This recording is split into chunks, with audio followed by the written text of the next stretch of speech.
dos subsiguientes. Bien, chicos, a ver, me confirman por favor con un emoji si se logra ver mi pantalla. A ver, por favor, me confirman, ¿se ve mi pantalla? Perfecto, sí se ve. Chicos, a ver, vamos a recordar un poco, así que los voy a estar leyendo por el chat. Y primero, quiero que me respondan las siguientes preguntas. ¿Qué se acuerdan acerca de lo que es una obsesión y qué es una compulsión? Si es lo mismo, hay algún tipo de diferencia, o es característico o no del trastorno obsesivo compulsivo, de lo que hemos visto en la sesión anterior. ¿Qué se acuerdan? ¿Qué es una obsesión? ¿Qué es una compulsión? Les voy a estar leyendo por el chat sus respuestas.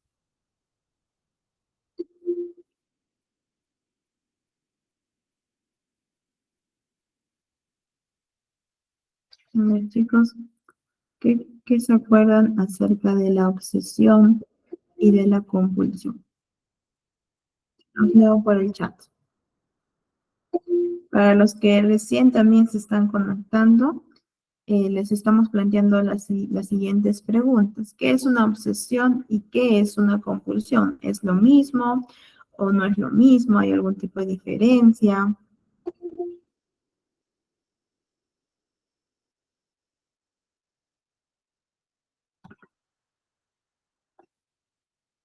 A ver, chicos, o no se acuerdan probablemente.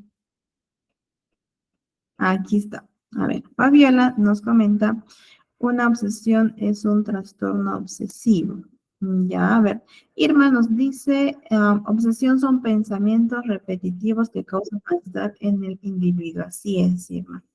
Marisol, obsesión son pensamientos, ideas repetitivas. Así es, ¿no? Las obsesiones son pensamientos intrusivos, ¿cierto? Que causan ansiedad en nuestro paciente. Y es lo mismo obsesión que compulsión. A ver, Irma nos comenta que la compulsión son conductas. La obsesión es el pensamiento repetitivo y la compulsión es la conducta. Shirley. A ver, Luz nos comenta que la obsesión es un pensamiento y la compulsión es la conducta. Y Gladys nos refiere que son pensamientos constantes. Y claro, ¿no? La compulsión es observable según Marisol. Y Benji, ¿sí? Benji nos comenta que pueden ser autógenos y reactivos las obsesiones, ¿cierto? Y por último, a ver, Sandra nos comenta que la obsesión tiene que ver con pensamientos excesivos que generan malestar y lleva a comportamientos, acciones repetitivas. Cierto, ¿no? La obsesión son pensamientos excesivos y la compulsión sería la respuesta comportamental a esta obsesión. ¿Y con qué finalidad realiza el paciente esta compulsión? Para aliviar la ansiedad. ¿Listo? La ansiedad que produce este pensamiento. ¿Listo? Eso es sumamente importante que ustedes tengan en cuenta la diferencia entre obsesión y compulsión. Listo, chicos. A ver. Se define como un trastorno de ansiedad intenso. Si bien es cierto, antes el trastorno obsesivo compulsivo era parte de un trastorno de ansiedad, ahora la DSM-5, ¿sí? Que es el manual de diagnóstico, pues lo ha puesto como un trastorno fuera de. Si bien es cierto, hay características similares, que ya lo vamos a ver posteriormente, ahora se considera como un trastorno aparte dentro de los trastornos de la ansiedad. ¿Listo? Entonces, en este trastorno, como ya lo hemos visto, hay obsesiones recurrentes o compulsiones que consumen una gran cantidad del tiempo de nuestro paciente y que pues evidentemente va a causar un marcado malestar, así como también un deterioro significativo en el funcionamiento diario de nuestro paciente, ya sea en el área laboral, interpersonal, personal, física, entre otros. El trastorno obsesivo-compulsivo se considera una de las enfermedades más complicadas, sí, a veces con difícil diagnóstico por el tipo de síntomas que presentan nuestros pacientitos, ¿sí? Además, por el manejo y las comorbilidades que pueden presentar, ¿bien? Y por otro lado, de la salud.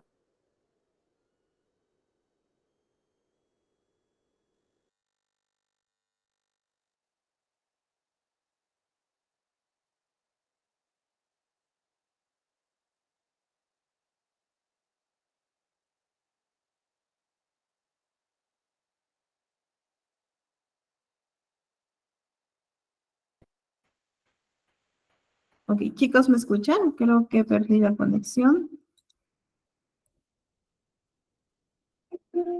Sí, ahora sí, listo.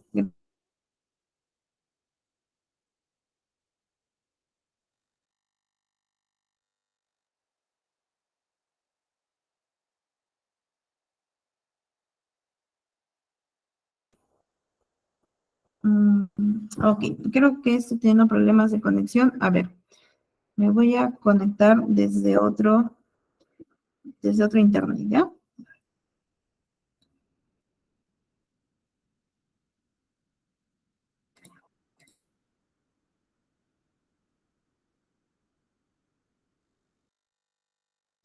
Ok, chicos, ahora sí se me escucha.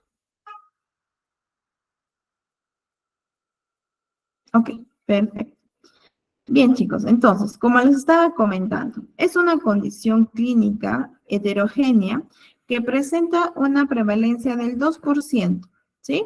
Y causa una gran disfuncionalidad porque perjudica a las personas, ¿listo? En cuanto a su aspecto funcional en cada área de su vida, ya sea, como les mencionaba, interpersonal, académica, laboral, personal, entre otros. ¿Listo?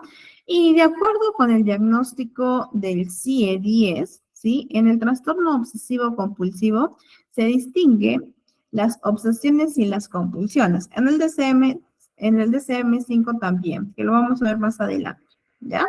A ver, como ya lo hemos visto en un inicio, las obsesiones son estos pensamientos, ideas o imágenes que son recurrentes y persistentes.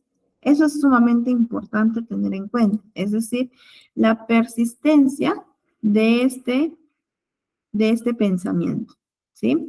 Y la recurrencia, que se experimentan como intrusivos, ¿sí? Recordemos siempre eso, que las obsesiones son recurrentes, persistentes e intrusivos y pues evidentemente no deseados, ¿listo?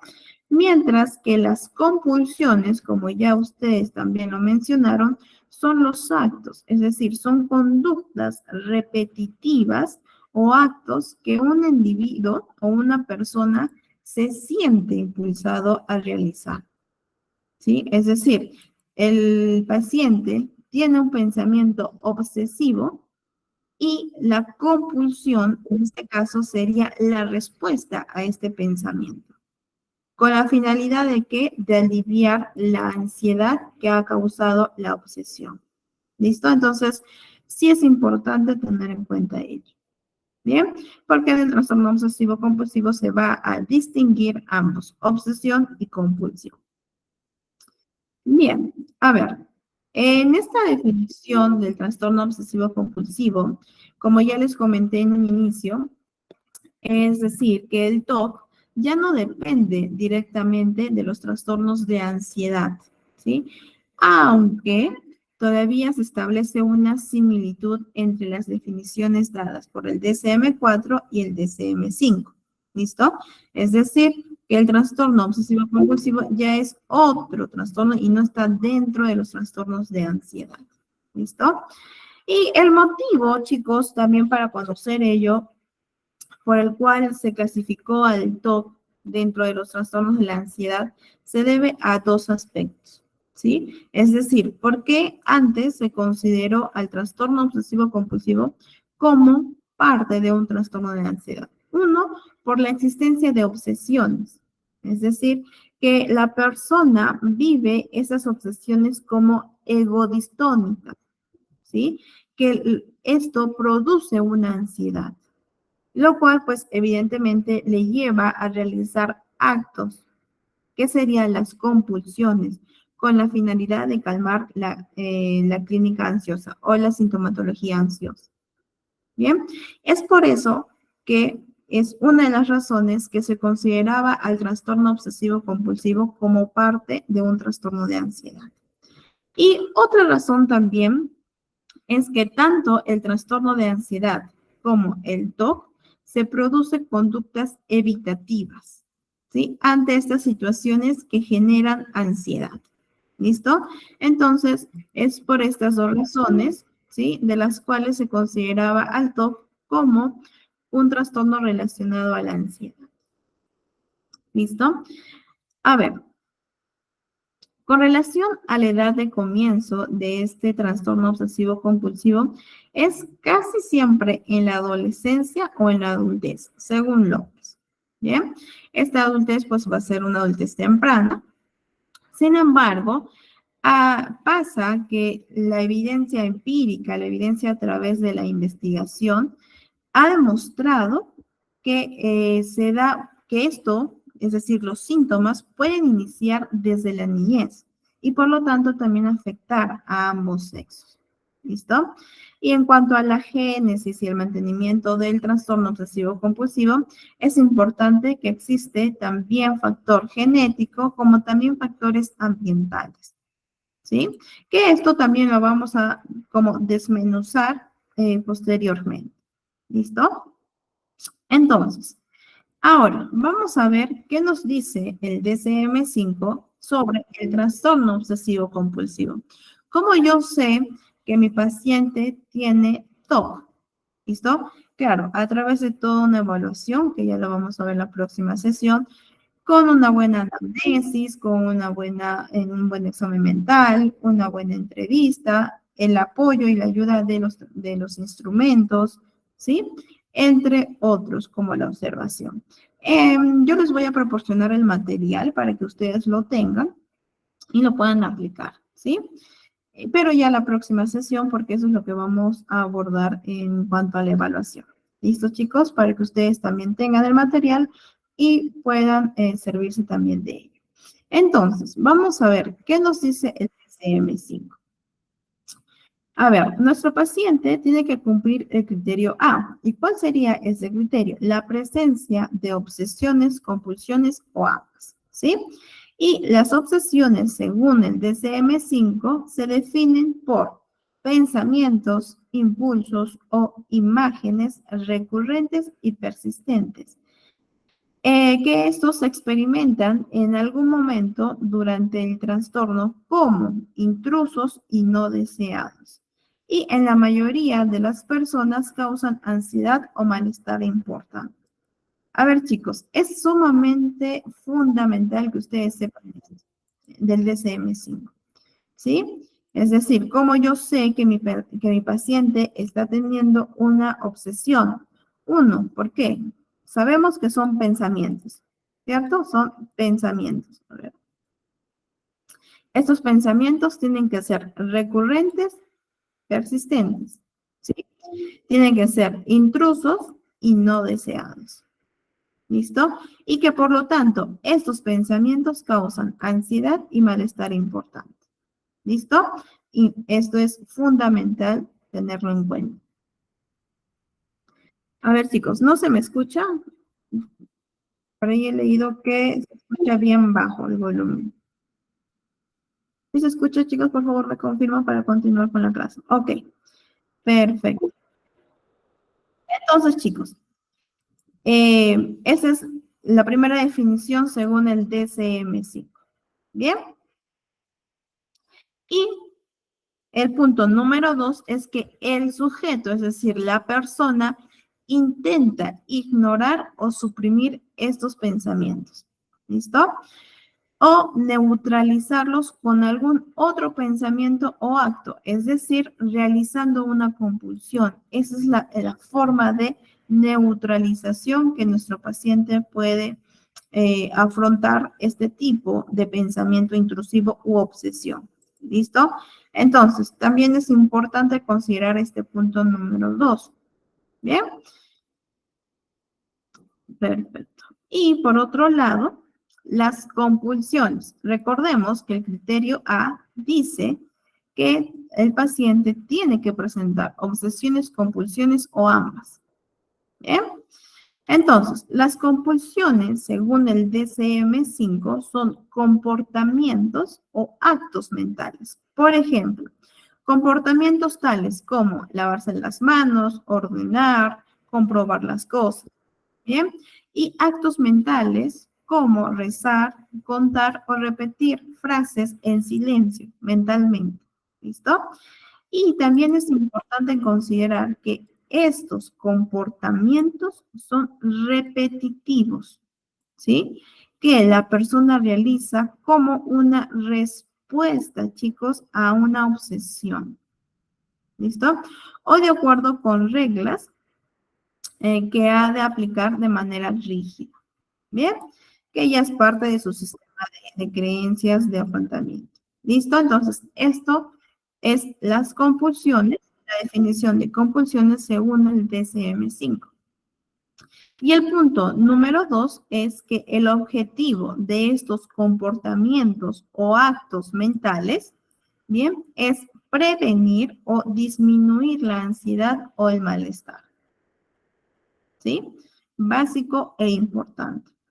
O por otro lado, evitar algún suceso o situación temida. Sin embargo, estos comportamientos, ¿sí? Estas conductas no están conectados de una manera realista, ¿sí? No están de manera objetiva asociados, ¿sí? Sino que resultan excesivos. ¿Por qué? Porque también es parte de la respuesta a las obsesiones. Es la respuesta a las obsesiones. ¿Listo? Entonces, en el caso de los niños de corta edad pueden no ser capaces de articular los objetivos de esos comportamientos o actos mentales. ¿Sí? En el caso de los pequeños. Bien.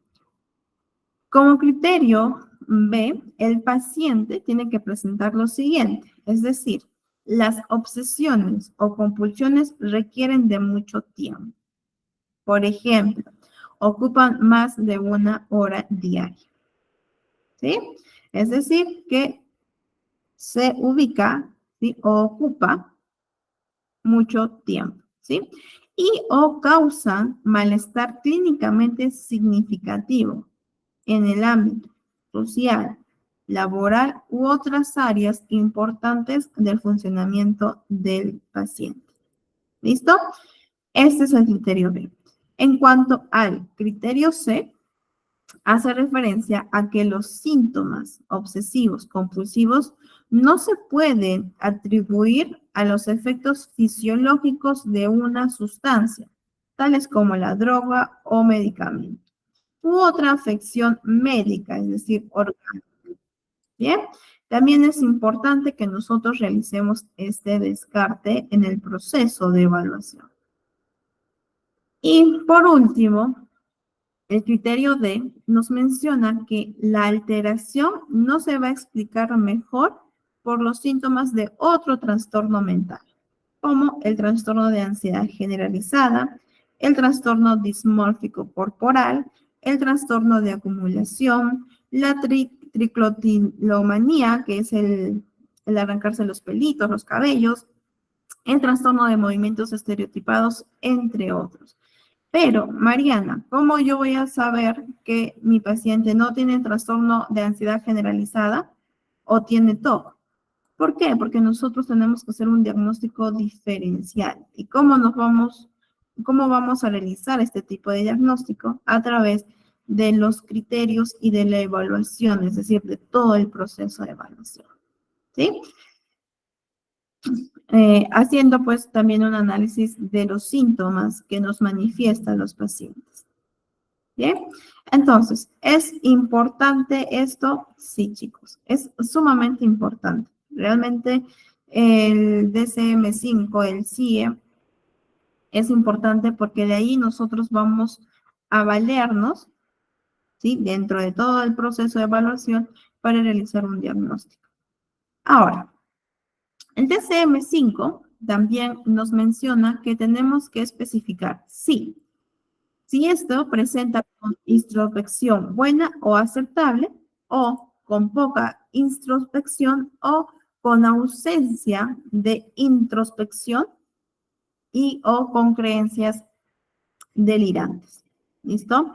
Ahora, ¿qué es introspección buena o aceptable? Es decir, que el paciente reconoce que las creencias, que los pensamientos dentro del trastorno obsesivo compulsivo que está presentando son claramente o probablemente no ciertas, o pueden ser ciertas o no. ¿Listo? Hay una introspección aceptable por parte del paciente. ¿Sí? Y como yo sé que voy a especificar con poca introspección, ¿por qué? Porque el paciente reconoce que sus creencias, que sus pensamientos son claramente o probablemente no ciertas, o que pueden ser ciertas o no. ¿Listo? Y con ausencia de introspección, es decir, que el paciente está completamente convencido de que las creencias o pensamientos que está teniendo son ciertas. ¿Sí? Entonces, de esta forma, yo puedo especificar el nivel de introspección de mi paciente. ¿Listo? Ahora, yo ¿dónde voy a encontrar esto? En el DCM5. ¿Bien? Yo lo tengo en PDF. ¿Sí? Se los voy a compartir terminando lo que es la sesión de hoy día para que ustedes también repasen porque es importante. Ya les voy a compartir ese material. Bien. Vamos a ver con relación a la prevalencia. ¿Listo? La prevalencia según el DCM5. A nivel mundial, la Organización Mundial de la Salud nos menciona que hay una prevalencia entre el 1 al 3%. ¿Sí?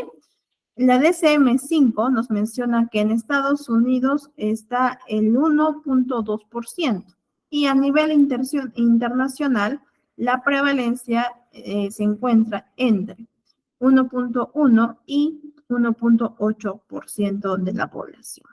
¿Listo? Por otro lado, algunos autores a través de la investigación refieren que se presenta este trastorno obsesivo compulsivo entre el 2 y 4% en niños y adolescentes y en adultos entre el 2 y el 3%. Esto según algunos autores. En el caso de las mujeres, ¿sí? Se considera que se ven afectadas con una tasa ligeramente más alta que los varones, ¿sí? En la edad adulta, aunque los hombres se ven más frecuentemente afectados durante la infancia, ¿sí? También es importante considerar ello, ¿sí? Que las mujeres, según la investigación, se ven afectadas con una tasa ligeramente más alta que los varones. Sin embargo, los varones presentan mayormente durante la infancia, es decir, los síntomas. Bien. A ver, ahora vamos a ver algunas características asociadas que van a apoyar al diagnóstico que nosotros como psicólogos vamos a realizar. ¿Listo? A ver, el contenido específico de las obsesiones y compulsiones varía entre las personas. Es decir, si yo tengo varios pacientes con trastorno obsesivo compulsivo, esto no quiere decir, ¿bien?, que todos van a tener el mismo contenido de obsesión. Si Mario tiene el contenido de obsesión acerca de la contaminación, no quiere decir que yo, que Marjorie, que José, que Juan también va a tener este tipo de contenido, sino que varía. ¿Listo? Y algunas dimensiones o contenido de las obsesiones pueden ser las siguientes, ¿no? Como ya, este es un repaso de lo que hemos visto en la sesión anterior. La limpieza, es decir, las obsesiones de contaminación y la compulsión de limpieza. La simetría, en el cual refiere a que la obsesión es la simetría y las compulsiones sería repetir y ordenar. Los pensamientos prohibidos o los tabús, por ejemplo, ¿no? Las obsesiones de agresión sexual y religiosas y las compulsiones relacionadas a estas obsesiones. Y el daño, que es el temor de hacerse daño a uno mismo o a otras personas, y las compulsiones podría ser de comprobación. ¿Listo? Entonces, estas son algunas características asociadas a el apoyo del diagnóstico. Y por otro lado, también tenemos que en algunas personas pueden presentar dificultades para desechar cosas o almacenar objetos con consecuencia de obsesiones. Ahora, acá es sumamente importante diferenciar el trastorno obsesivo compulsivo con el trastorno de acumulación, ¿sí? Lo vamos a ver en las próximas diapositivas para que lo podamos tener más claro y no nos confundamos cuando nosotros realicemos un diagnóstico. ¿Sí? Importante, chicos. Bien, entonces, algunas personas sí tienen dificultades para desechar o desprenderse de cosas, pero esto, ojo, esto tiene que ser como consecuencia de las obsesiones y compulsiones típicas. ¿Sí? Consecuencia, es decir, tiene que haber obsesiones y compulsiones típicas para que nosotros podamos afirmar que es un trastorno obsesivo compulsivo y no es un trastorno de acumulación, ¿sí? Esto lo vamos a ver más adelante de manera más detallada. Entonces, los individuos o las personas, los pacientes, van a experimentar una variedad de respuestas afectivas, ¿sí? Cuando estos se enfrentan a situaciones que provocan obsesiones o compulsiones. Como ya lo mencionamos en la sesión anterior, es importante, sumamente importante ver también el estado de ánimo de nuestro paciente, además de las valoraciones que el paciente realiza. ¿Listo? Esto ya lo hemos abordado en la sesión anterior. A ver, por ejemplo, muchas personas experimentan una marcada ansiedad que puede incluir incluso ataques de pánico recurrentes. ¿Listo? Esa es una respuesta afectiva ante una obsesión y compulsión. ¿Sí? Mientras que otros refieren unos niveles fuertes de sentimientos de disgusto. ¿Bien? Estos ejemplos son reacciones ante o respuestas ante las obsesiones y compulsiones. ¿Listo? A ver, durante la realización de las compulsiones, algunas personas reportan un nivel de angustia, ¿sí? O un nivel, claro, un nivel de angustia de perfección, ¿sí? Lo cual genera un malestar hasta que las cosas se ven, se sientan o parezcan para nuestro paciente como correctas. También es parte de, ¿listo? Es importante considerar ello. A ver, vamos ahora a abordar acerca del desarrollo y curso del trastorno obsesivo compulsivo según el DSM-5. ¿Bien? A ver, en Estados Unidos, la edad media de inicio de este trastorno obsesivo compulsivo es de 19.5 años. La edad media, ¿sí? Ojo, es la edad media, promedio. Y el 25% de los casos se inicia en la edad de 14 años, ¿sí? Según el DSM-5. Su comienzo, después de los 35 años, es inusual, pero sin embargo ocurre, ¿bien? Pero es inusual. lo cual no quiere decir que nunca va a ocurrir, sí. Y los varones tienen una edad más temprana de inicio de los síntomas que las mujeres, ¿sí? Es decir, que casi el 25% de los varones tiene una edad de inicio antes de los 10 años, ¿sí? En el caso de los varones, según la investigación, ¿listo? Según el DCMC. Esto es importante tener en cuenta también, ¿sí? Más o menos para saber la edad de inicio de nuestros pacientes con relación al trastorno obsesivo compulsivo. ¿Listo? Entonces, recordemos que en los varones, el 25% de ellos puede iniciarse antes de los 10 años. ¿Listo? Tener en cuenta ello, a comparación de las mujeres. Ahora, vamos a ver algunos aspectos a considerar del trastorno obsesivo compulsivo. Sin embargo, bien, antes de iniciar ello, quiero comentarles lo siguiente, ¿sí? A ver, acerca de esto, ¿sí? Es decir, acerca del desarrollo. Ok, si bien es cierto, aquí el DCM nos comenta que es en Estados Unidos, también nos comenta lo siguiente, ¿sí? Que el trastorno obsesivo compulsivo se diagnostica en todo el mundo, ¿sí? Importante saber eso, ¿bien? Es decir, que no hay diferencia en cuanto al diagnóstico. Sí hay diferencia, pero el TOC se diagnostica en todo el mundo, ¿sí? Pero también nos menciona que hay una gran similitud en cuanto a la distribución por sexos, ¿sí? Es decir, el TOC relacionado con las culturas. Bien.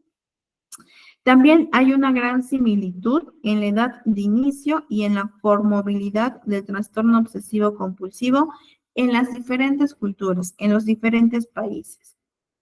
Bien. Aparte que también nos menciona que en todo el mundo existe una estructura similar de síntomas, ¿sí? Que implica, como ya lo hemos visto, puede ser la limpieza, la simetría, pensamientos tabú, el miedo al daño, entre otros. Sin embargo, también nos menciona que existen variaciones regionales, ¿sí? En cuanto a la expresión de los síntomas. Y pues los factores culturales, bien, pueden configurar, sí, un contenido de obsesiones y compulsiones, ¿sí? Solo en esos aspectos puede variar, pero podemos observar que según el DSM-5,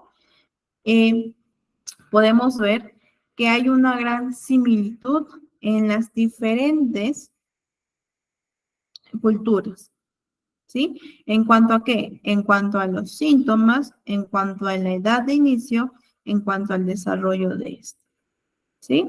Puede variar en algunas cosas el contenido, sí, dependiendo de las culturas regionales, ¿sí? Entonces, sí es importante considerar esto, ¿ya? Bien, ahora sí, pasamos a los aspectos a considerar, ¿listo? A ver, es importante saber que el inicio de la sintomatología puede ser gradual, ¿sí? Sin embargo, también se ha visto que hay una aparición aguda, ¿sí? O puede ser gradual o puede ser aguda, ¿bien? Esto pues depende de cada uno de los pacientes, ¿sí? O mejor dicho, de cómo se presenta el trastorno obsesivo compulsivo en cada uno de los pacientes, ¿bien? El inicio en la infancia o en la adolescencia, ¿sí? Puede conducir a un trastorno obsesivo compulsivo de por vida. Bien. Sin embargo, el 40% de los individuos con inicio del trastorno obsesivo compulsivo en la niñez o en la adolescencia puede experimentar una remisión en la edad adulta. ¿Listo?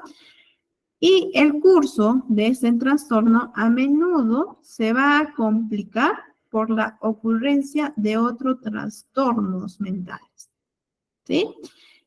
Como la comorbilidad que vamos a ver en las diapositivas posteriores. ¿Listo? Entonces, estos son algunos aspectos que nosotros vamos a considerar. Bien.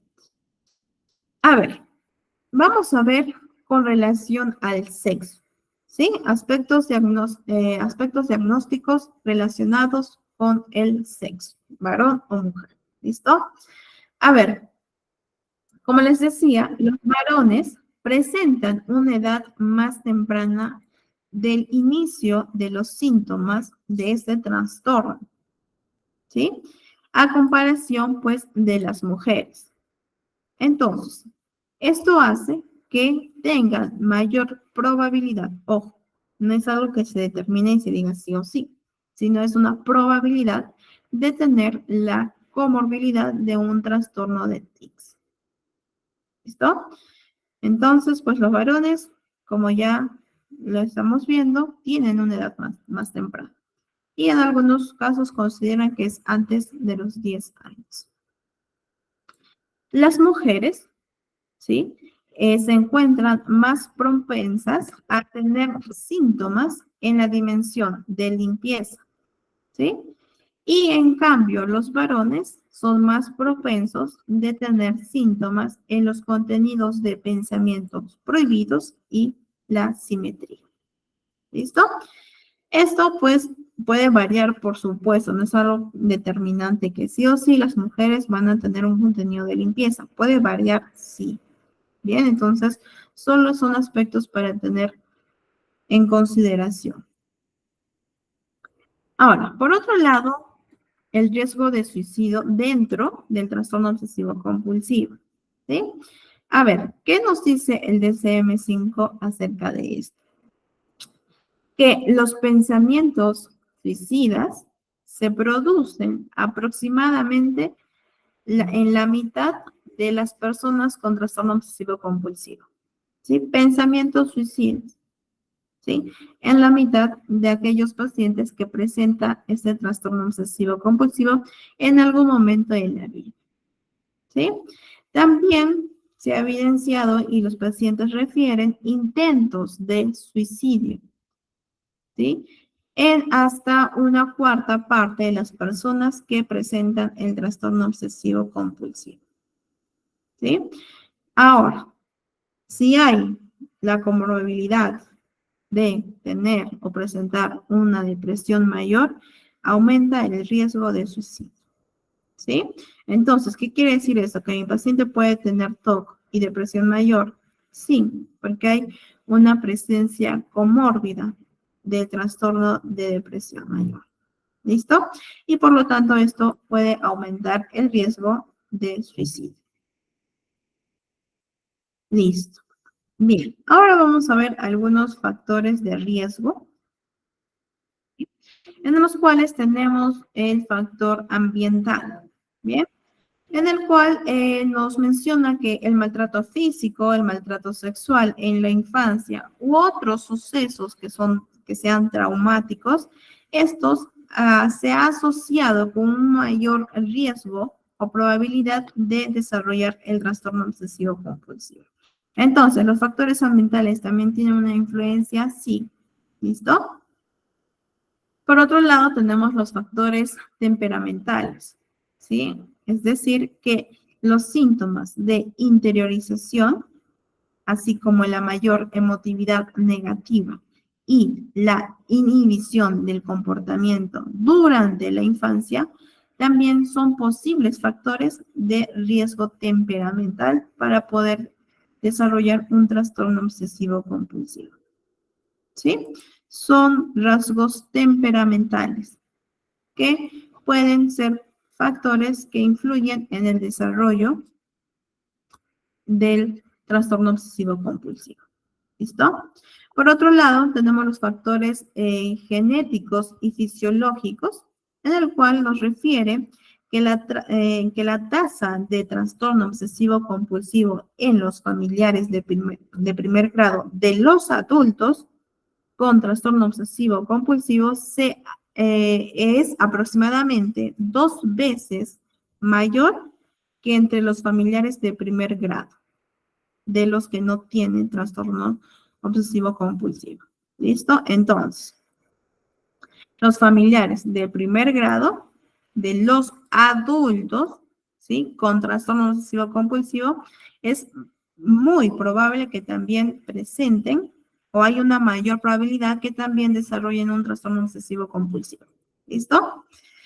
Sin embargo, también el DSM-5 menciona que entre los familiares de primer grado de los individuos con un inicio de trastorno obsesivo compulsivo en la niñez o en la adolescencia, la tasa se incrementa 10 veces. ¿Sí? Totalmente distinto. Es decir, si un familiar de primer grado de mi paciente tuvo un inicio de este trastorno en la niñez o en la adolescencia, la tasa incrementa 10 veces más. ¿Sí? Es según lo que nos comenta o manifiesta el DSM-5. Bien.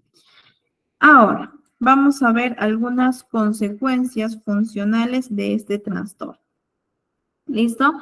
Es evidente, bien, que el trastorno obsesivo compulsivo se encuentra asociado con una baja calidad de vida, ¿sí? Así como también altos niveles de deterioro en la vida social y en la vida laboral, ¿sí? Ya sea por las conductas evitativas, por los rituales, las obsesiones que producen compulsiones, ¿sí? Entonces, importante considerar ello, ¿bien? El deterioro que presenta nuestro paciente puede ser debido al tiempo que éste emplea en las obsesiones y en las compulsiones, ¿sí? Como vimos en los criterios, el ejemplo de al menos 1 hora, ¿no? Pero este tiempo puede variar. Entonces, este deterioro puede deberse al tiempo que nuestro paciente ocupa para sus obsesiones y o compulsiones, ¿sí? Y por otro lado, también el deterioro de la vida o del funcionamiento, ¿sí?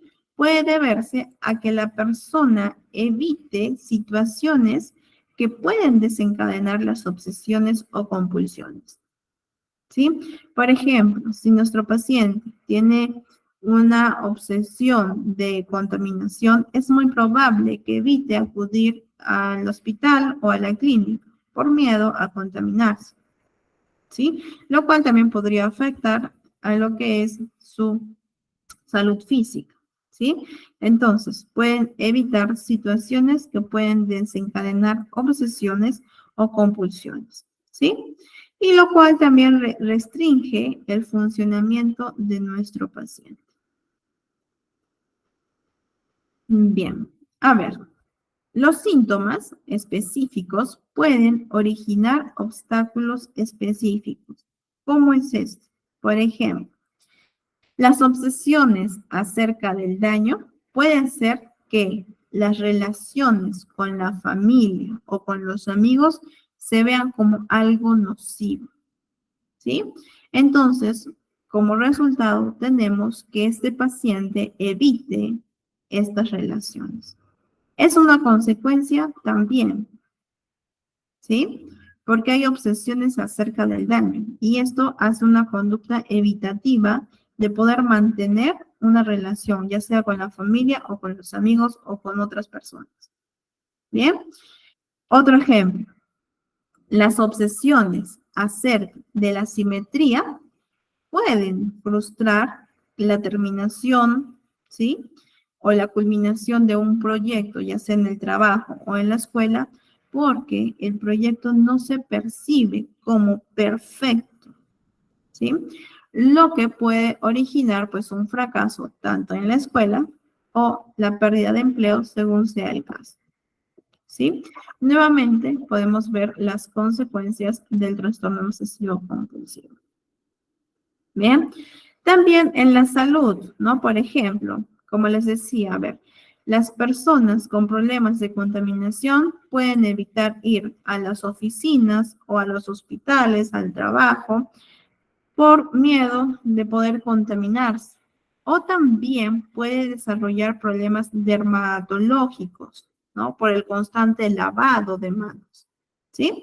Entonces, también podemos observar que hay consecuencias en la salud física. Y por otro lado, también es sumamente importante considerar esto, ojo, ¿sí? ¿Por qué? Porque la sintomatología también interfiere con el tratamiento farmacológico y también con el tratamiento psicoterapéutico. ¿Por qué? Porque los afectados o los pacientes que presentan este tipo de trastorno pueden considerar que los medicamentos están contaminados, por lo tanto no lo toman. ¿Sí?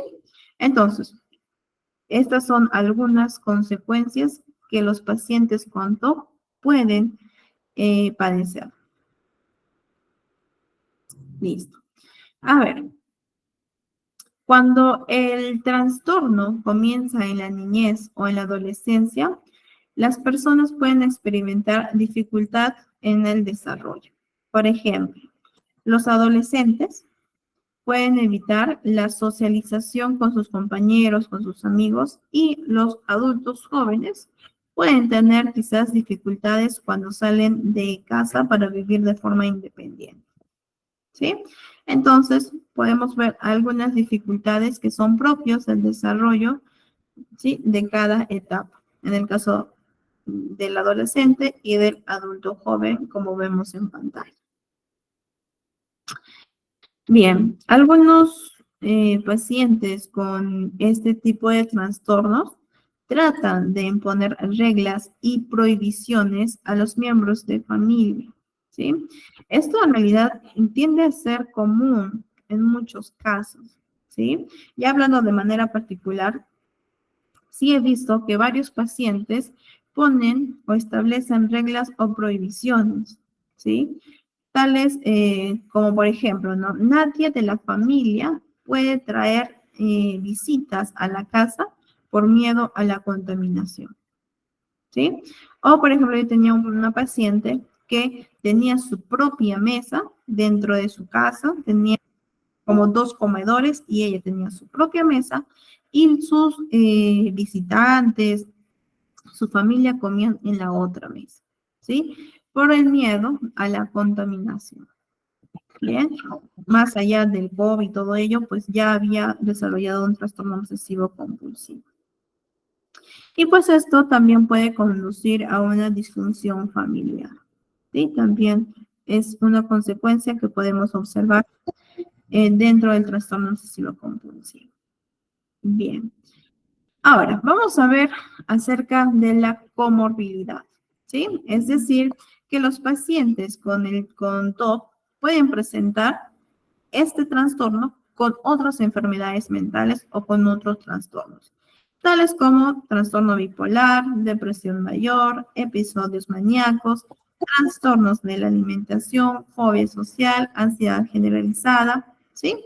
Y que pues al padecer estas patologías, es decir, esto, ¿sí? Junto con el trastorno obsesivo compulsivo, pues es evidente que presentan una peor calidad de vida, así como inestabilidad emocional, problemas familiares, laborales, en sus relaciones, entre otros. ¿Listo? Entonces, mi paciente con TOC puede presentar trastorno de depresión mayor, sí. Puede presentar trastorno de alimentación o trastorno de la conducta alimentaria, sí. ¿Listo? Entonces, sí hay comorbilidad en cuanto al trastorno obsesivo compulsivo. Pero también es importante, como les mencionaba anteriormente, que nosotros realicemos un diagnóstico diferencial. Es decir, que en vez de yo diagnosticar un trastorno de la ansiedad, de repente mi paciente tiene un trastorno obsesivo compulsivo. Solo porque algunos síntomas, ¿sí? Se parecen, son similares o son los mismos. Pero como yo realizo un diagnóstico diferencial y no poder confundirme entre un TOC o un trastorno alimentario o una dismorfia corporal o un trastorno de ansiedad o un trastorno de acumulación, es a través de este diagnóstico diferencial. Entonces, ¿qué quiere decir? Que tenemos que saber cuáles son los síntomas propios de trastorno de ansiedad y todos los otros trastornos que ya les he mencionado. ¿Listo? Entonces, vamos a ver ahora a grandes rasgos cómo nosotros podemos llevar a cabo un diagnóstico diferencial, ¿sí? A ver, vamos a iniciar con el trastorno de ansiedad. A ver, en este trastorno de ansiedad también pueden aparecer pensamientos recurrentes, conductas evitativas y preguntas repetitivas. ¿Listo? Esto con la finalidad para tranquilizarse en los trastornos de ansiedad. ¿Listo? Entonces, es importante considerar que en el trastorno de ansiedad también van a haber pensamientos recurrentes, conductas de evitación y preguntas repetitivas. Sin embargo, la diferencia está en lo siguiente, que los pensamientos recurrentes que están presentes en una ansiedad generalizada, que son preocupaciones, son por lo general acerca de preocupaciones de la vida real, por lo general, ¿sí? Ahora, mientras que las obsesiones del trastorno obsesivo compulsivo generalmente no implican preocupaciones de la vida real y pueden incluir un contenido, ojo, a esto, extraño, irracional, ¿sí? Y además, a menudo se presentan compulsiones, que estas, en lo general, se encuentra asociado a las obsesiones. Es una respuesta, por lo general, es decir, que las compulsiones, por lo general, es una respuesta a las obsesiones. ¿Listo? Aparte de otros síntomas también propios de la ansiedad. Pero ello, considerarlo, es decir, estos dos puntos, para realizar un diagnóstico diferencial en cuanto a las obsesiones y en este caso las compulsiones. ¿Listo? A ver, también tenemos que diferenciar con la fobia específica. ¿Sí? Al igual que las personas con trastorno obsesivo compulsivo, los individuos, las personas con fobia específica pueden tener una reacción de miedo o ansiedad a objetos o situaciones en concreto. ¿Sí? Es decir, que este síntoma, este síntoma, es decir, las reacciones de miedo, ¿bien? Quiere decir que pueden ser similitud tanto del TOC como de la fobia específica. Pero, ¿cómo voy a diferenciar? Que el objeto temido en la fobia específica es mucho más circunscrito y no se presenta rituales. En cambio, en el TOC sí. ¿Listo? De esta forma yo puedo, ¿sí?, diferenciar el TOC de la fobia específica. Además de otra sintomatología que también tiene la fobia específica, que también lo pueden encontrar en el DSM-5. ¿Listo? Bien. Ahora, con relación a la ansiedad social. En la ansiedad social, las situaciones o los objetos temidos se limitan, ¿sí?, en las interacciones sociales, ¿sí? Y la evitación o la búsqueda de tranquilidad se centra en la reducción de este miedo social, ¿sí? Entonces, si mi paciente tiene ansiedad social, quiere decir que se va a limitar solo a las interacciones sociales, ¿sí? Y va a realizar conductas evitativas, para reducir este nivel de ansiedad. ¿Listo? De esta forma, bien, de esta forma nosotros podemos también diferenciar entre un trastorno de ansiedad y un trastorno obsesivo compulsivo. Bien. A ver, en cuanto al trastorno de depresión mayor, hace referencia a que los pensamientos, ¿sí? Generalmente son congruentes con el estado de ánimo, ¿sí? Es importante considerar esto, chicos, congruentes con el estado de ánimo de la persona. Y no tienen por qué experimentarse como intrusos o preocupantes, ¿sí? No se presenta, estos pensamientos no se presentan como intrusos o preocupantes. Y además, las preocupaciones no están vinculadas a las compulsiones, ¿sí? No está vinculadas a las compulsiones en el trastorno de depresión mayor. En cambio, esto es típico en el trastorno obsesivo compulsivo, ¿sí? Entonces, de esta forma, yo voy a realizar mi diagnóstico diferencial entre una depresión mayor y un TOC. Ok. Ahora, dentro de los trastornos obsesivos compulsivos, también hay trastornos relacionados, ¿sí? ¿Cómo yo voy a diferenciar un trastorno obsesivo compulsivo y un trastorno dismórfico corporal? ¿Sí? A ver, antes de continuar, quiero aclarar que dentro del capítulo, por decirlo así, del trastorno obsesivo compulsivo, en el DSM-5, ustedes lo van a encontrar así. Otros trastornos obsesivos compulsivos y trastornos relacionados. ¿Sí? Ustedes lo van a encontrar de esta forma. Y dentro de ello, es decir, uy, a ver, espérenme un ratito. Se me fue. Ok. Dentro de ello, bien, van a encontrar el trastorno dismórfico corporal, la tricotilomatía, que es el trastorno de arrancarse el pelito, el cabello, ¿sí?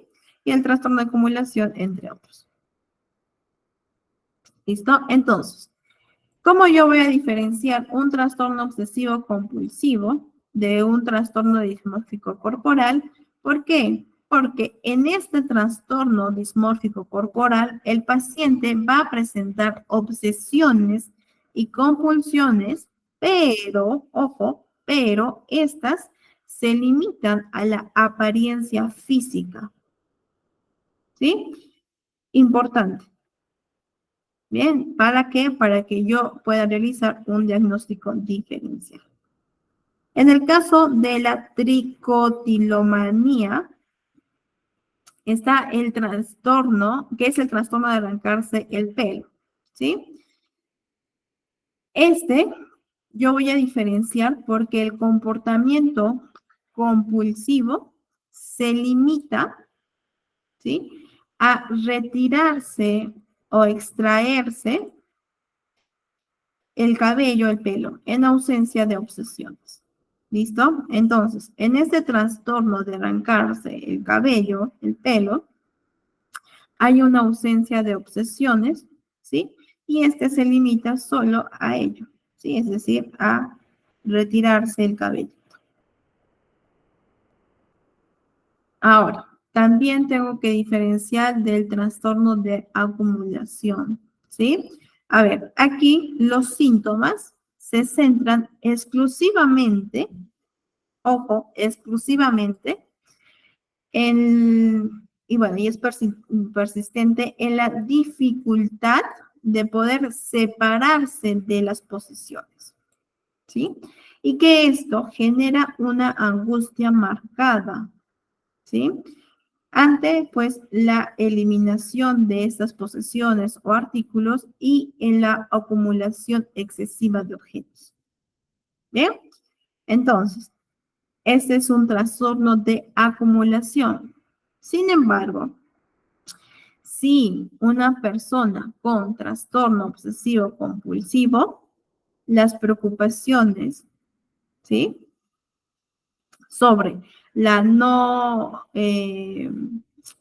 a ver, ¿cómo podemos nosotros diferenciar un trastorno obsesivo compulsivo y un trastorno de acumulación? Uno, ¿por qué? Porque en el trastorno de acumulación hay una dificultad para poder separarse de los artículos de posesión. ¿Listo? Y esto genera una marcada ansiedad asociada. Sin embargo, si una persona, ¿sí?, tiene obsesiones que son propias del trastorno obsesivo compulsivo y estas obsesiones llevan a conductas de acumulación compulsiva, ¿sí? Entonces nosotros diagnosticamos un TOC, ¿sí? Entonces, trastorno de acumulación es la dificultad para separarse de las posesiones. Pero si nuestro paciente, ojo, si nuestro paciente tiene obsesiones que son pensamientos que son típicos del trastorno obsesivo compulsivo y esto lleva a tener una acumulación por la obsesión, entonces se diagnostica TOC y no se diagnostica trastorno de acumulación. ¿Listo? Entonces, es importante, chicos, considerar ello, porque a veces pasa que podemos decir, ah, no, es que es un TOC, pero de repente es un trastorno de acumulación, ¿sí? ¿Cómo yo diferencio esto? Por las obsesiones. Es decir, que nuestro paciente tiene que presentar obsesiones típicas del TOC, ¿sí? Y que estas obsesiones llevan a conductas de una acumulación compulsiva, que sería la respuesta compulsiva. ¿Listo, chicos? De esta forma yo voy a diferenciar. A ver, en el trastorno también de acumulación, los síntomas se centran en esta dificultad de separarse. Uy, es lo mismo, ¿no? Sí.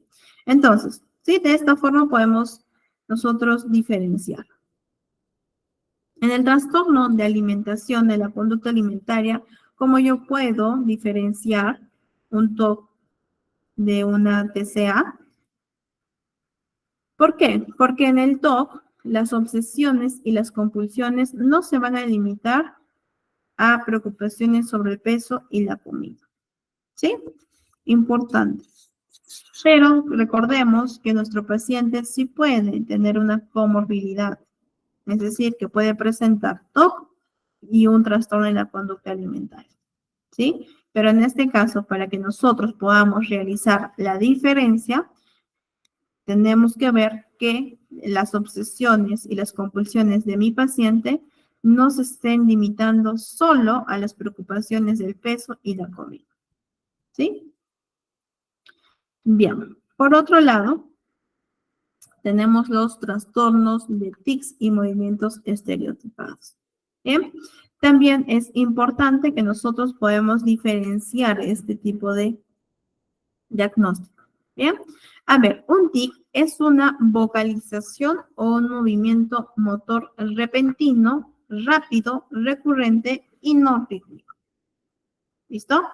Esta es la definición de un tic.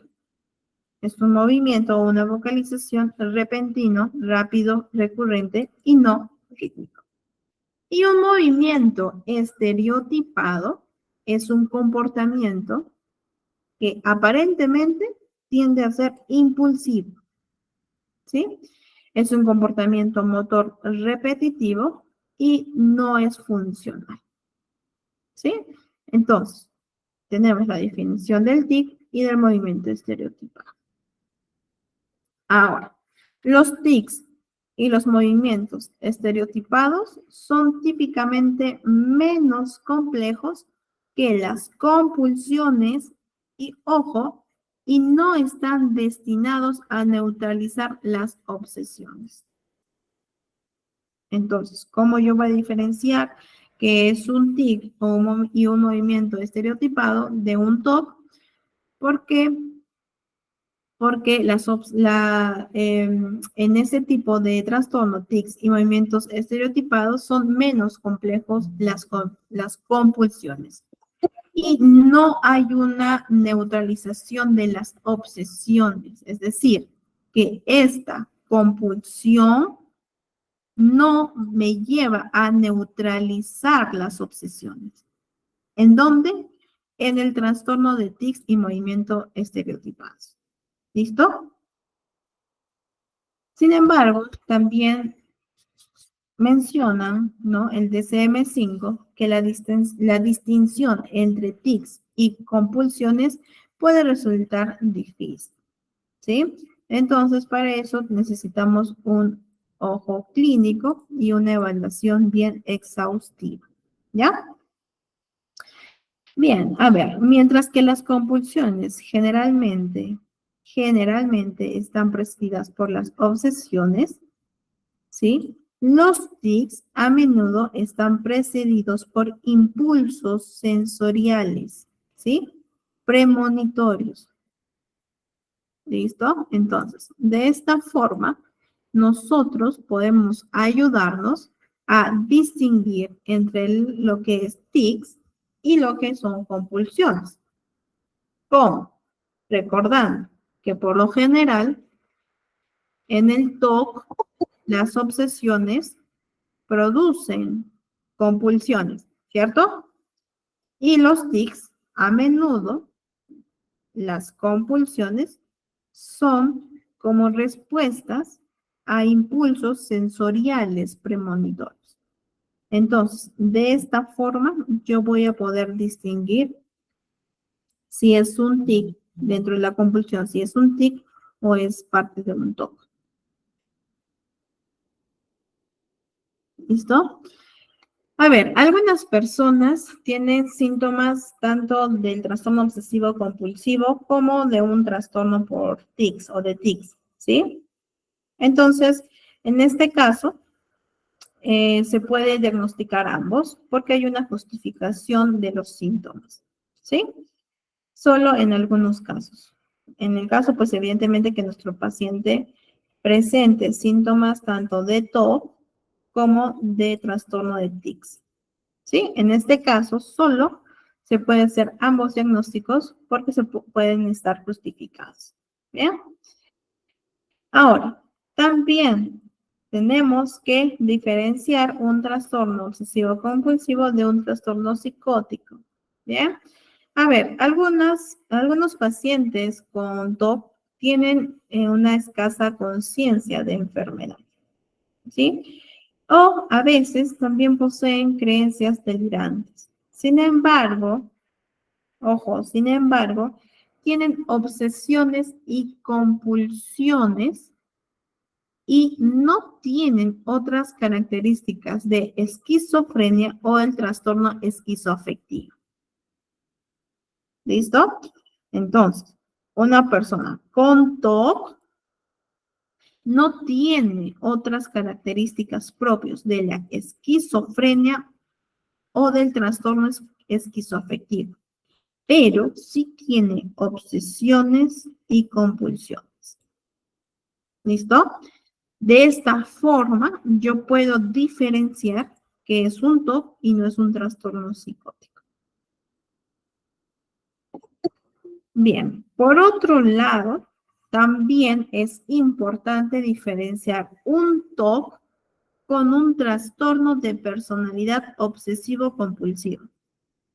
Diferente, ¿sí? Son dos trastornos distintos.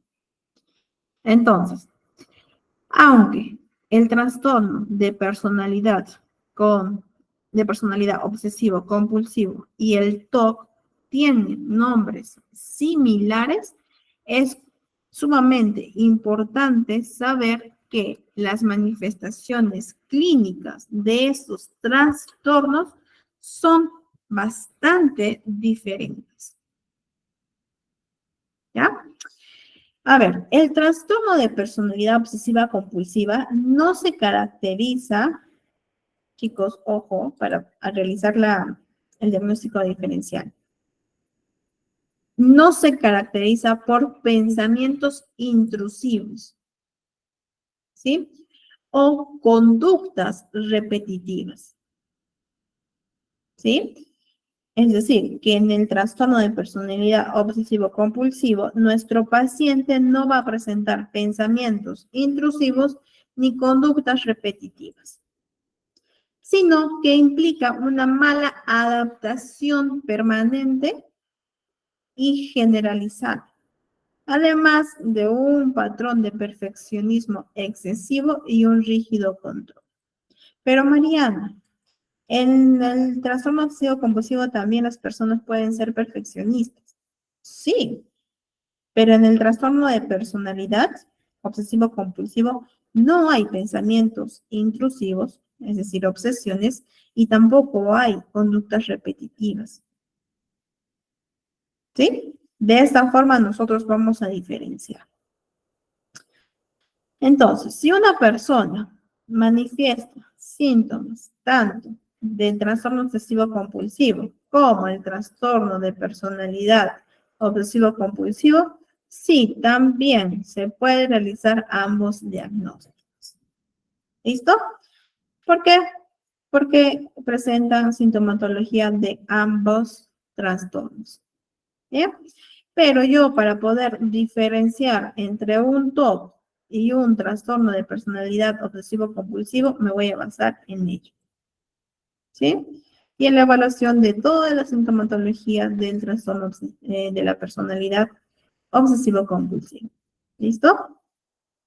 Pero esto es importante considerar. Bien, chicos, y aquí podemos ver la bibliografía donde pueden obtener mayor información. Bien, y vamos ahora a ver un video de una persona que tiene el trastorno obsesivo compulsivo. ¿Listo? Para poder comprenderlo mejor, para poder interiorizar mejor lo que hemos visto el día de hoy. Bien, a ver, por favor, con un emoji me confirman si se puede ver el, ok, y si se escucha. Entonces, comenzamos.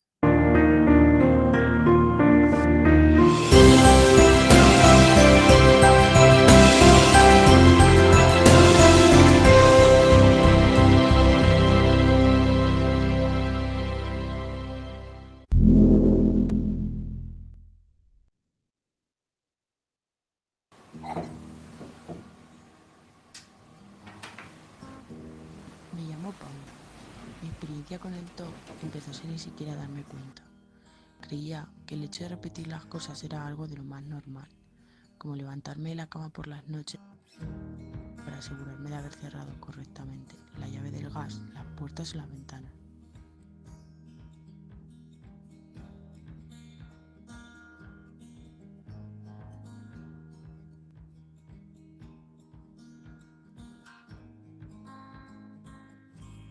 Con el tiempo, mis dudas aumentaron, y esto me obligaba a quedarme despierta hasta altas horas de la noche.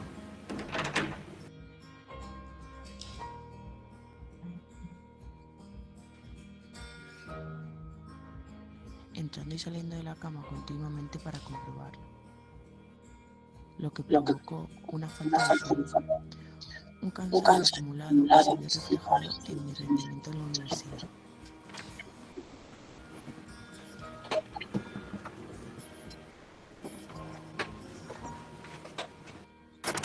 Mis padres sufren mucho al ver este comportamiento irracional que tengo y que no puedo evitar.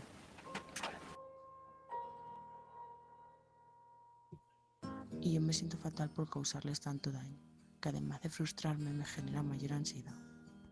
Mi nombre es Carmen. Desde que era pequeña empecé a tener pequeñas obsesiones que me causaban ansiedad. Con el paso del tiempo aumentaron y llegaron a ser excesivas para seguir con mi vida laboral y social. Fue entonces, durante mi adolescencia, cuando decidimos acudir a un especialista, el cual me diagnosticó un TOC relacionado con el orden y simetría. Mi trastorno consiste en paliar mi ansiedad realizando compulsiones, evitar pisar baldosas, ordenar las cosas según determinados criterios. Soy consciente de mis obsesiones y de que mis compulsiones no son normales. Mi tratamiento actual está orientado a la terapia cognitivo-conductual. Mi nombre es Salva. He llegado a lavarme las manos hasta 80 veces al día. Esta sesión por la limpieza me genera una angustia tan inmensa hasta llegar al límite de no poder llevar una vida normal. Me roba muchísimo tiempo y no me puedo centrar en mi vida diaria. A raíz de esto, he tenido problemas con mi pareja y he perdido muchos amigos. Incluso en una reunión o cuando iba al cine o al teatro, me entra la necesidad de salir corriendo al baño a lavarme las manos.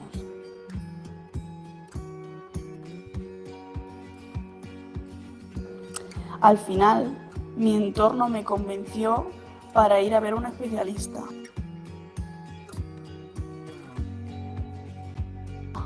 Sinceramente, ha sido lo mejor que me ha podido pasar. Este me recomendó un tratamiento que consiste en ir a psicoterapia varias veces por semana y algunos fármacos para disminuir mi ansiedad.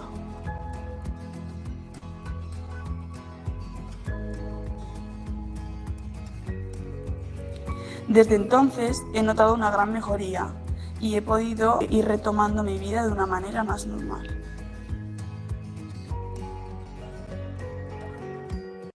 Mi enfermedad tiene tratamiento. ¿Tu prejuicio tiene solución? Mi enfermedad tiene tratamiento. ¿Tu prejuicio tiene solución? Mi enfermedad tiene tratamiento. ¿Tu prejuicio tiene solución? Listo, chicos. Entonces, de esta forma hemos podido ver cómo una persona con trastorno obsesivo compulsivo es su día a día, ¿no? A ver, ¿qué contenido del trastorno obsesivo compulsivo, o mejor dicho, de obsesiones, ha presentado en este caso esta paciente? ¿Qué contenido de obsesión de pensamiento intruso? De daño, pensamientos tabú, de limpieza, de contaminación, de simetría.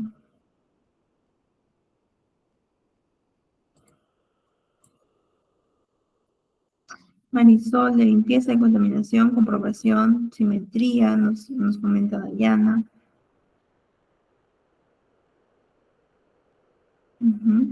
¿Qué más, chicos? A ver.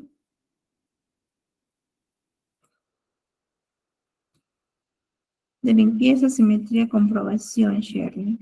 Fabiola, de ambientación, de contaminación, Gladys. Así es, ¿no? El lavado de manos era una obsesión o una compulsión. El lavarse las manos constantemente. Hasta 80 veces se llegó a lavar.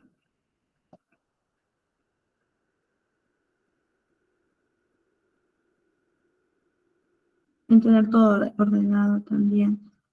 De compulsión, ¿cierto?